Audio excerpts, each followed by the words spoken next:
I am Assistant Chief Constable Paul Mills. I have been the Police Gold Commander for Operation Conifer and have set the strategic direction and oversight for the investigation. On a daily basis, the investigation has been led by the Senior Investigating Officer, Detective Superintendent Steve Kirby and his team. My purpose today is to outline the key elements that relate to the investigation that are contained within the summary closure report. Accordingly, I will look to set out how the investigation commenced, the policing duty to undertake an investigation in the case of a deceased person, the allegations that have been received and how these have been proportionately investigated, and finally the investigative findings. For those not familiar with the background to the Operation Conifer investigation, it commenced in August 2015, further to a press statement released by the Independent Police Complaints Commission that announced that they were investigating the way that Wiltshire Police had allegedly dealt with a court case in 1994. In the press release, the IPCC outlined that its investigation was directly linked to how Wiltshire Police had dealt with information concerning an allegation that Sir Edward Heath may have been involved in child abuse-related offences. The IPCC press statement released into the public domain for the first time the existence of an allegation relating to Sir Edward Heath. Not in the public domain at that time was that 4 other police forces were also in the early stages of either scoping or undertaking investigations relating to allegations of child sexual abuse they had received made against Sir Edward Heath. Set against this context, Wiltshire Police made the decision to make a public appeal on the same day as the IPCC for anyone with information concerning Sir Edward Heath to come forward. In the following 2 weeks, 118 people contacted Wiltshire Police, other police forces and other agencies providing information in response to the media appeal. By the end of August 2015, 23 separate victim disclosures had been made against Sir Edward Heath, spanning alleged offending locations covering 11 police forces. Due to the extent and range of information received, a decision was made nationally by the police service that a consistent, coordinated response was required to investigate the allegations that had been made. As a result, Wiltshire Police were appointed to take the national investigative lead in relation to all existing and any new allegations made against Sir Edward Heath, and the Operation Conifer investigation was commenced. During the course of the Operation Conifer investigation, there has been an ongoing commentary in the media concerning the rationale for undertaking an investigation into a deceased person. Accordingly, this is an important question to address. The College of Policing issued advice to all police forces in 2015 on this issue. The advice sets out there is a legal duty under Article 3 of the European Convention on Human Rights for police forces to proportionally investigate criminal allegations made against deceased persons. The advice states that the closer the alleged suspect is to the state, and the more serious the allegations made against them are, then the greater the duty to investigate is. In the case of Sir Edward Heath, due to his public prominence and the office he held as Prime Minister, this was particularly relevant in relation to the decision to investigate the allegations made against him. The Operation Conifer investigation has followed the College of Policing advice relating to the purpose of an investigation into a deceased person, and has throughout focused on the following 4 key strategic objectives. Firstly, identifying and safeguarding children and vulnerable adults who may be at risk of abuse today. Secondly, seeking to establish the facts concerning allegations of child abuse made against Sir Edward Heath through an objective and proportionate investigation. Thirdly, identifying and, where possible, bringing to justice any living person who may have committed criminal offences relating to child abuse or associated cover-up. And fourthly, and importantly, attempting to provide public confidence in the police response to the allegations that were made. Throughout the investigation, the starting point has always been to consider any current safeguarding issues and whether or not there were allegations made against suspects who were still living.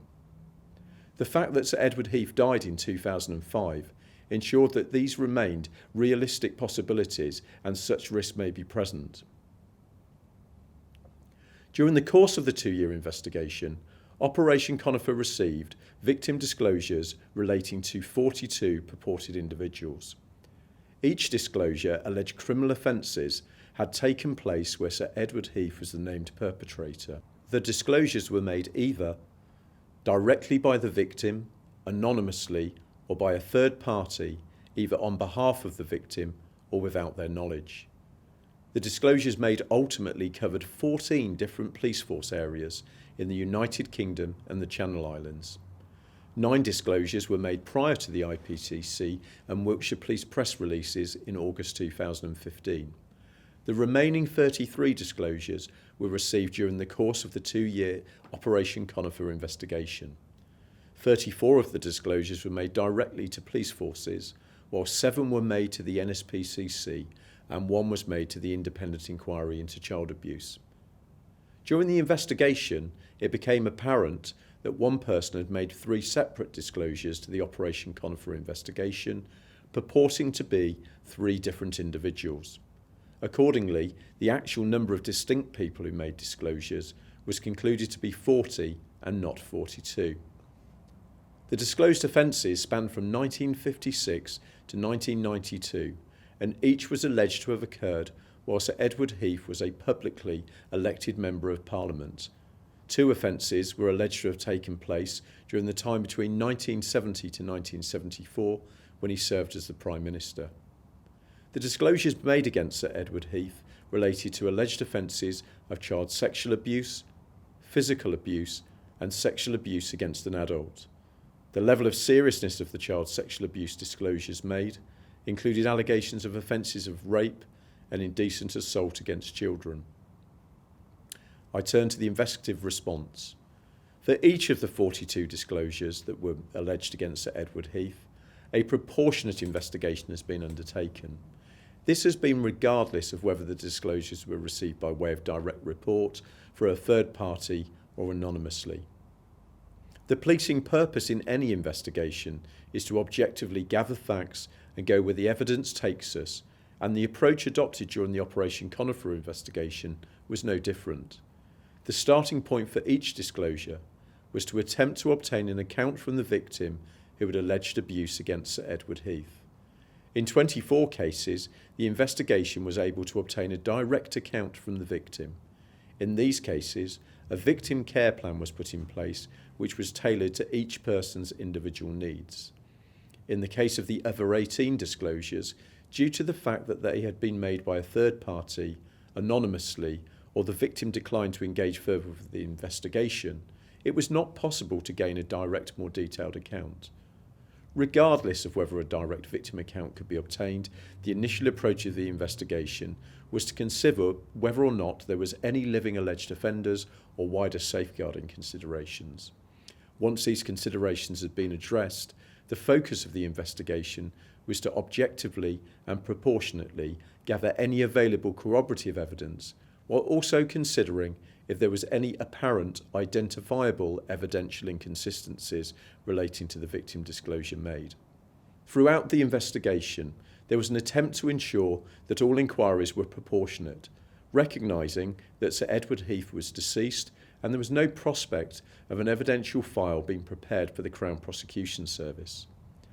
As part of this approach, an investigative proportionality matrix was developed to assist decision-making, and this led to a number of potential investigative lines of inquiry not being progressed as they were considered disproportionate. This is in contrast to the additional reasonable lines of inquiry that would have been pursued had Sir Edward Heath been alive today. The fact that allegations spanned across 4 decades meant that many of the investigative opportunities that would be available in a criminal investigation today were not available. Additionally, the passage of time between the date of the alleged offending and the subsequent report to the police meant that in certain instances, people's recollections had deteriorated over time, and potentially relevant documentary records had been routinely and lawfully destroyed. The investigation team therefore had to focus on available evidential opportunities, which included interviewing individuals who knew Sir Edward Heath, reviewing physical records and identifying independent witnesses. During the course of the investigation, 1,580 investigative lines of inquiry were generated, 1,062 officers' reports were completed, and 284 statements were taken or reviewed. In addition to focusing on the availability of evidence to corroborate victim disclosures that had been made, the investigation also undertook wider proportionate inquiries, which included, but was not limited to, speaking to the following: close protection police officers who provided protection to Sir Edward Heath, government drivers who had driven him, members of his private office and personal staff who had provided support to him, other police forces and law enforcement agencies to establish if they had any relevant information, inquiries with relevant government departments to establish if they held any relevant records, and a proportionate review of a small number of Sir Edward Heath's private papers held at the Bodleian Libraries was undertaken. At the end of the investigative process, Detective Superintendent Kirby has considered the available evidence and information gathered during the investigation and has concluded a finding in relation to each disclosure made. Turning to the findings. Firstly, I wish to return to the comments made by Chief Constable Veal concerning the role of the police in a criminal investigation. Mr. Veal purposefully set out the role of the police is to investigate the facts and follow the available evidence. It is not for the police to make comment on the issue of innocence or guilt, as to do so would significantly go beyond the policing role and purpose. Mr. Veal also outlined the fact that the presumption of innocence until proven guilty is enshrined in our legal system and is a cornerstone of a just and fair society. These factors are critical to the investigation into Sir Edward Heath, who, as a deceased person, firstly, has not had the opportunity to be interviewed by the police and respond to the criminal allegations that have been made against him. Secondly, it is national policy that the Crown Prosecution Service will not make a decision as to whether or not the threshold to charge is reached in cases where the suspect is deceased. And finally, only a criminal court can make findings in relation to whether a person charged with offences is guilty or not guilty of offences alleged against them. For each of these reasons, the Operation Conifer Summary Closure Report does not make any conclusions in respect to Sir Edward Heath's guilt or otherwise in relation to the disclosures that have been made against him. The National Operation Hydrant advice concerning the publications of findings does, however, leave it open to the police to conclude if the suspect had been alive, whether or not they would have been interviewed under caution in order to establish an account. We have adopted this advice as it appropriately reflects the policing role in an investigation, and it transparently allows victims who have made disclosures to understand what the next policing step would have been if Sir Edward Heath had been alive. The Operation Conifer investigation developed a categorisation approach to conclude the outcome for each individual disclosure made. A decision as to where each victim disclosure was concluded to sit within that categorisation was based upon an objective assessment by the senior investigating officer of all the available evidence at the conclusion of the investigation. To ensure a consistent approach, an independent panel of relevant senior investigating officers from outside of Wiltshire Police was commissioned to review the conclusions reached on the categorisation of victims' disclosures. So what are our findings? In the case of 7 individual disclosures, if Sir Edward Heath had been alive today, it has been concluded that he would have been interviewed under caution in order to obtain his account in relation to the allegations made against him. It is important to state that in the case of one of these disclosures, the investigation has gathered information that potentially undermines the victim's account. The offences where he would have been interviewed under caution are: 1 allegation of rape of a male under 16, 3 allegations of indecent assault on a male under 16, 4 allegations of indecent assault on a male under 14, and 2 allegations of indecent assault on a male over 16. The purpose of interviewing Sir Edward Heath under caution would have been to obtain his account in relation to the allegations made against him. It is clearly inappropriate to speculate what his response would have been to the allegations put to him, and no inference of guilt should be drawn by the decision to interview him. His account would have been as important as other evidence gathered as part of the wider investigation, and would have informed the next stage of the investigative strategy. None of the victim disclosures in this category relate to the time when he was the serving Prime Minister.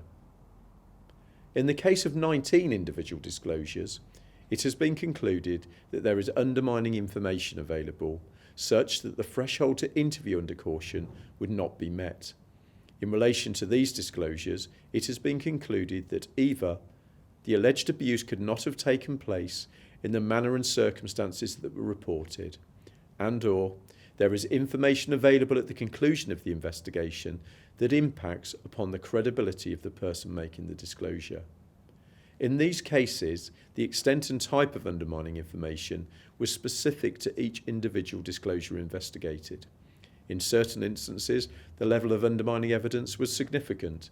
In others, it was less so.